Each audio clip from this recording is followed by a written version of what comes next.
How's it going, everybody? I'm Tanya, and this is Growing Groceries. And today I'm going to be talking about peppers because I live in Zone 6A, and this is the best time of year for me for starting peppers.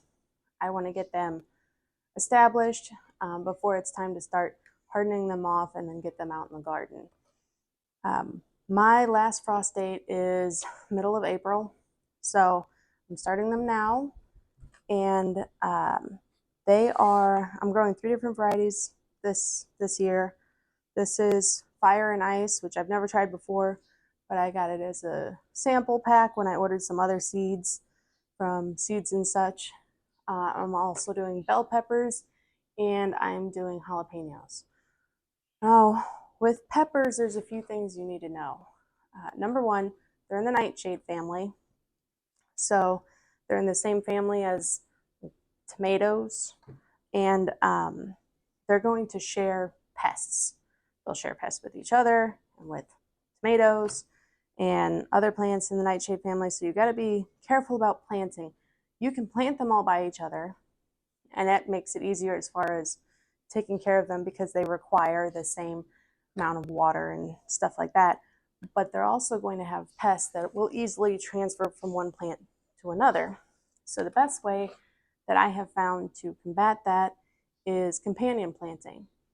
There's a whole bunch of different plants that you can plant throughout your pepper bed to prevent those pests from, hopefully, from finding your plants altogether, such as basil, chives, onions.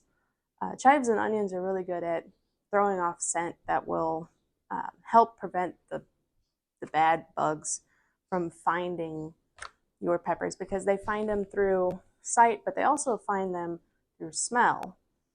And so any of those types of plants like chives that throw off a lot of scent, they will help protect it.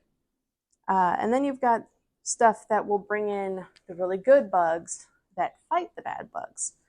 And that would be flowering herbs that are in the carrot family, such as cilantro and dill. Plants like those are great to have throughout your garden anyway, but especially throughout your pepper plants and your nightshades. And then you also have to consider if you need to amend the soil at all. So a nitrogen fixing plant such as cowpeas, those are great for ground cover to help prevent weeds, but they're also great for nitrogen fixing. If you don't have a nitrogen problem in your soil, then you probably don't need to do that right off the bat, but you can. It's also best to rotate your pepper beds and tomato beds and all those every 3 years, they say. So like use one bed, let's say bed A for peppers year 1. Year 2, peppers go in bed 2. Year 3, they go in bed 3. Then they can go back to bed 1 again. But that's after you've amended the soil with a nitrogen fixing plant. I did all of my seeds this year so far with this. This is a new thing I got off Amazon. I saw it and it looked interesting. I usually use red solo cups or something like that, but you pack the soil in here and then you press the plunger down as you lift the body of it up, and it leaves these little soil stamp things. They have a little hole in the top for the seed. I've never used this before. I will leave a link for it in the description below. It's an experiment. I'm hoping they don't fall apart. I planted all these last night. I set them up last night, and so far so good. But they haven't really had a chance for it to withstand the test of time. I will do an updated video at some point and let you know how it's working, but I will put it in the description so you can check it out yourself if you're interested. As far as peppers go, they take a while to establish. Like, out of everything in my garden last year, bell peppers took the longest to actually produce anything, and I didn't do any jalapenos last year. but they both say they take about 90 days. My experience last year, it was significantly longer.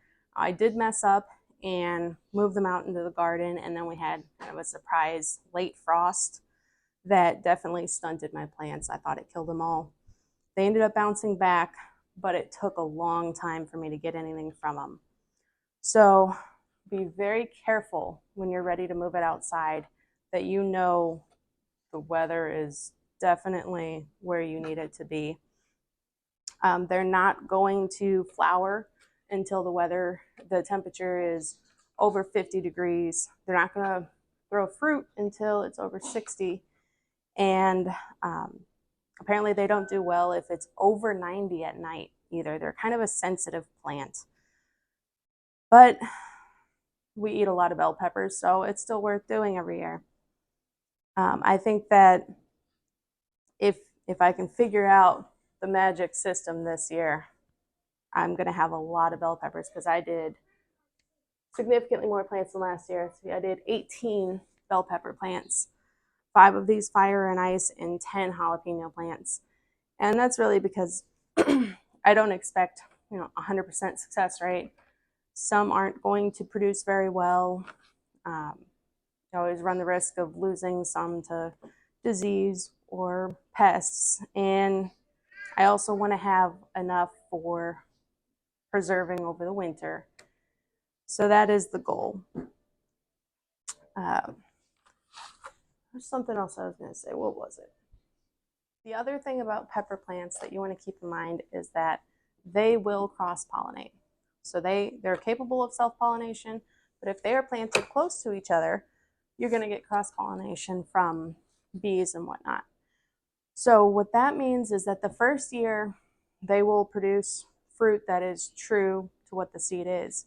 But if you plan on collecting seeds from your plant for next year, those seeds are most likely going to be some sort of hybrid between whatever other pepper plants you have in that area. They might not taste right. They might be overly hot. And then there's also the chance that they'll just be sterile seeds. And you want to be careful about that. What I do is I just buy new seeds every year. What farmers will do, like commercial farmers, they will plant theirs over a mile apart. If you don't have the space to do something like that to prevent cross-pollination, bees can travel very far away. So can other pollinators, like butterflies and such. So you can put a cover over them to help mitigate, but then you're going to have to hand pollinate, and that's just not very practical, especially not if you're doing a significant size garden. So what I do is just go into it knowing you're not going to get true seeds, and you'll be all right. But I hope this was helpful to you in some way. Please like and subscribe. I'll be doing a lot of videos coming up this spring as I get all of my seeds started for the year. And I'll try and give as much information as I can about everything. So I hope you have a good one, and God bless. Thanks. Bye.